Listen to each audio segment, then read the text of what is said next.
Alaikum warahmatullahi wabarakatuh. Baada ya kumshukuru Allah subhanahu na kumtakia rehema na amani kipenzi chetu Mtume wetu Muhammad sallallahu alaihi wasallam, leo ikiwa na siku nyingine, tuzungumzie tafsiri ya ndoto ukiota hujafanywa sunna. Yani ukiota hujafanywa sunna, mwenye kuota ndoto hii basi ni bishara kwake ya kwamba ni kuzidi mali na udhalili katika dini yake, na endapo ataota amehitaniwa na akatokwa damu nyingi sana, sawa basi ni bishara ya kutoka kwenye madhambi na kukaribia kwake kusimamisha sunna ya Mtume Muhammad sallallahu alaihi wasallam.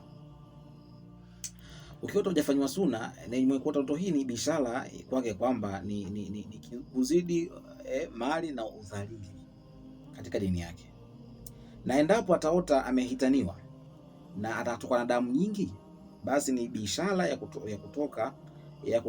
kutoka kwenye madhambi na kukimbilia kukaribia kwake kusimamisha sunna ya Mtume Muhammad sallallahu alaihi wasallam. Hii ndio tafsiri ya kuota hujapatiwa sunna, tafsiri yake. Na kuota umepatiwa sunna, tafsiri hii ya ndoto hii.